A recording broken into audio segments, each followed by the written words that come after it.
Hey everybody, Sensei James Wall here along with Sensei John King. We're going to be going over the Junior Judo requirements for Semester 3 2016. These are the months of September through December in our Junior Judo curriculum. So let's just get right into it.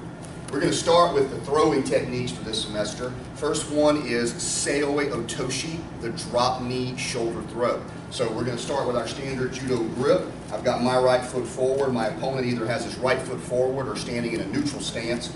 I'm going to move in with my right arm and right leg at the same time. My right arm is going to go deeply under his armpit, and I'm going to pull him forward and against my body here with this sleeve grip, just like this.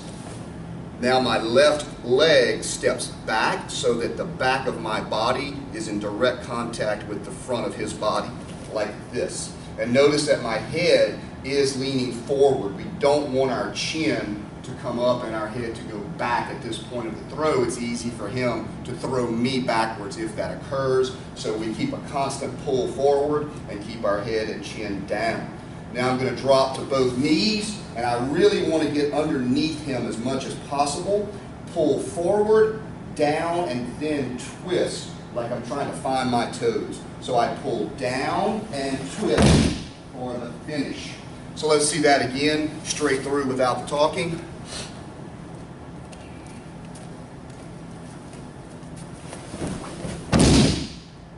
So that's Seoi Otoshi, the drop knee shoulder throw. Our next throw for this semester is Osoto Makikomi, the large outer wraparound. It's a combination of Osoto Gari and a Makikomi, or wrapping or wraparound throw.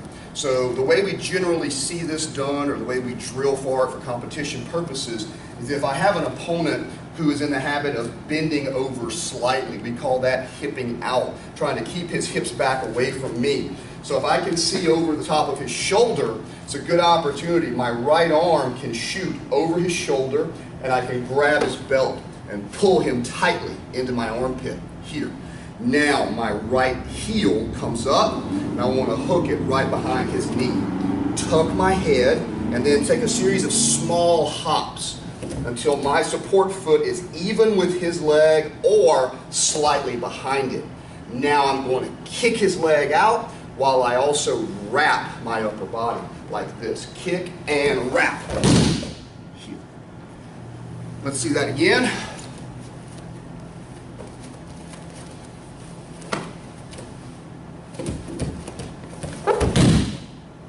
So that's Osoto Makikomi, large outer wraparound. Our last throw for this semester is a counter technique, a technique we utilize when our opponent comes in, turns around, tries to throw us forward. This is Tani Otoshi, the valley drop. So in this case, I'm going to have Sensei John attempting to throw me with Kubinagi, one of the first throws our kids learn when they're ready for their yellow stripe. So he comes in, arm around my neck, and he intends to throw me forward.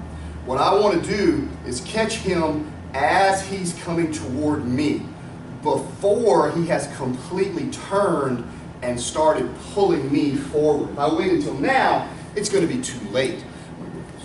So this time, as he comes in, what I want to do is grab him, either the back of his gi, around his waist, grab his belt, whatever feels comfortable or good, and I'm going to let my left leg drop right on the mat as close to his heels as I can get it. And I want to drive him or turn him so he lands on his back, but it's really important that I land on my side, not on my back. So I'll grab him here, drop my leg, and turn and steer him down to the mat, making sure he lands here and I don't land on my back. Let's see that again. So, Tani Otoshi, the valley drop. Let's go right into our pinning techniques for this semester. We have 3 pins. The first one is Kazure Keisagatami. Now the kids should remember doing Keisagatami for their yellow stripe. That's the scarf hold. Kazure just means modified. So this is the modified scarf hold. And the only difference is my right arm is going to go underneath his armpit and cup his shoulder instead of going behind his neck. So I'm going to sit close to him, arm beneath his shoulder, grabs the top of his shoulder, arm under his armpit, grabs his shoulder, hug this arm, sit in real tight and close. My legs are out wide. My head is tucked in nice and tight. So we have Kazure Keisugatami. Our next pin is Kami Shihogatami, the upper four-corner hold. In this case, I'm up above my opponent's head, sometimes referred to as the north-south position or north-south pin. For the standard traditional version, we like to see the kids put both arms beneath the shoulders and then grab the opponent's belt or gi on each side like this. Then I'm going to pull myself in close and tight and legs out wide, hips as low as I can get them. So this is Kami Shihogatami, the upper four-corner hold. Now, our last pin is Ushiro Keisugatami. So again, it's a variation of Keisugatami, the scarf hold. In this case, Ushiro means reverse. So this is going to be the reverse scarf hold, and that means for me, I'm going to be looking the opposite direction. Instead of looking at his head, I'm actually looking at his feet. So we usually see this one done as a transition from Kami Shihogatami into Ushiro Keisugatami. So I'll show it that way first. So I'm here in the upper four-corner hold. My left arm releases the belt, comes around, and I want to cup his arm and pull it underneath my armpit. Now my legs sit through here, and I keep my right hand exactly where it was. It's still under his shoulder, holding his belt. So this really should look and feel almost exactly like Keisugatami for the kids, which they've done many times, except that now I'm actually looking at his feet, not looking at his head. So again, the position is that I'm sitting here at his shoulder. My right arm is under his shoulder. The right arm can also be under his armpit. It's okay if it's here and holding the belt. That is also acceptable. Generally, we teach it with the arm under the armpit, and I'm actually grabbing the belt on the other side. I've got this arm trapped tight under my armpit, and I'm gripping his gi, and my legs are out nice and wide. If I switch sides for you, it would look like this.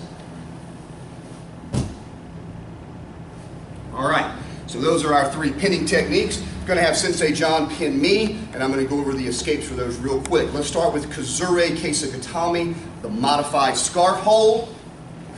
So here we're going to see a bridge and roll and then an uphill turn. The kids should remember both of these from working on their yellow stripe requirements. For the bridge and roll, I'm going to grab him with both hands, put my feet close to his body, push him forward with my legs and hips, and then bridge him at an angle over my shoulder here.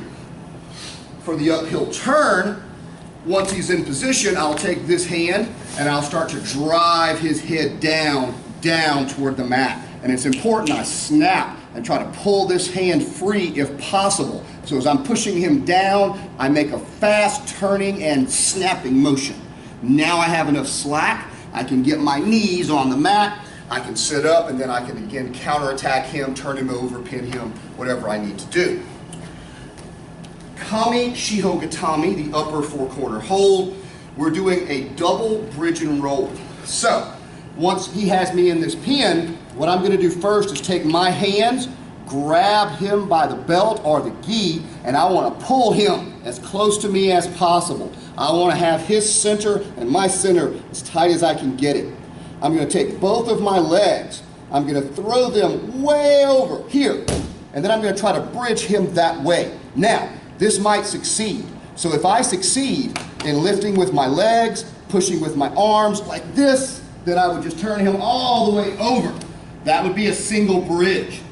This semester, we're working the double bridge. So I'm going to attempt the single bridge, but my opponent resists by pushing back strongly against me.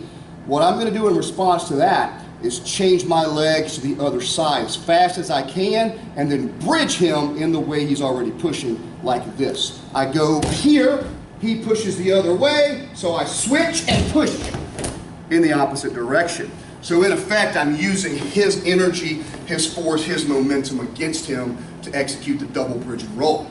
So our last one is going to be Ushiro Keisugatami. Going to have Sensei John pin me right here for this one. And we're going to do what we call a legs over escape. So what I want to do here is get my legs to go over that way. So I'm going to grab him and hold him tight. I'm going to put both my legs together, and then I'm going to throw him over and push his body as hard as I can. So very similar to a bridge and roll, except I'm not really having to lift his body much over my body, as much as just kind of turning or changing the angle. We have a couple of miscellaneous mat work techniques. The first one is the double ankle sweep. Now this can happen if my opponent has thrown me down and has gotten too close to me and his feet are both close to my body. Or it could happen if my opponent's in my guard and he stands up but leaves his feet both too close. So in either case, what has happened here is I'm on my back and my opponent is here. His feet are close to my hips. When we try to teach the kids, hey, you should never stand this way, ideally you want 1 foot forward and 1 foot way back. We call it combat stance or combat base. But sometimes in the heat of action, maybe he got the throw and he's so eager to come in and pass the guard and pin me that he steps up too close. So now you can see I can reach both of his heels. So I'm going to grab his heels and then my feet are going to go here on his hips. Now, if they can only grab the pants, that's okay, but we would prefer that they actually hook the fingers behind the heels if possible. It's going to be a lot stronger, a lot harder for him to kick his leg and escape from. Now what I'm going to do here is I'm going to pull his heels while I push with my feet. Ideally he falls down and then I try to get up as fast as I can and get a pin. So I grab him here and I push and pull and then I pop up as quick as I can and I end up in a pin of my own.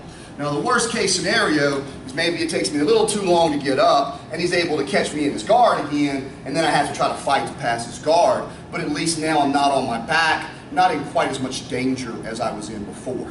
Alright, our very last technique is a guard pass. It's called the half stack sweep. In the adult program we also refer to this one as a swinging leg guard pass. But we want the kids to really be sure they're focusing on stacking the opponent and sort of stapling or pinning them to the ground. We don't want them grabbing the leg and trying to throw it way over and letting the opponent get away. So as always, when we're in our opponent's guard, we're going to have our legs really wide, our shoulders and postures nice and tall, and my elbows are inside his legs with really short arms. We say T-Rex arms for the kids. My right hand is going to grab his lapel about the middle of his body, and it's important that my elbow is going to close down here as tight as I can. I'm going to keep it there. I don't want him able to get his leg under my armpit and affect my balance, or later when they're in the adult program he'd be able to do choking techniques like that. So grab with the right hand, elbow goes down to my hip or thigh. Now I reach back with my left, scoop under his calf and heel, bring his leg to my shoulder. Now here comes the stack. So I drive his knee toward his chest. Once it's there, my right thumb grabs inside his collar. Now I lift my hips up and kick my legs back, and I'm going to be on my toes like this. And now I lean further forward and really put pressure. Then I tiptoe, tiptoe. When I feel that his leg is almost ready to pass my head and shoulders, I'm just going to make a little shrug with my shoulder like this, just kind of bumping. So what we don't want the kids to do, we don't want the kids to let go with this right hand and then try to throw the leg off, and they sometimes want to do that. So once we get to here, they shouldn't let go and do that, because now it's easier for him to turn over and get away.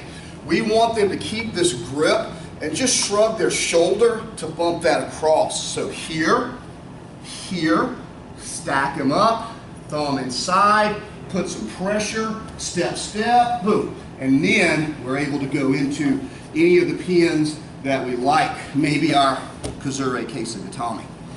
All right, so those are your requirements for semester 3, 2016 for the Junior Judo curriculum. Thanks very much. Be sure you guys are studying hard, and we'll see you on the mats.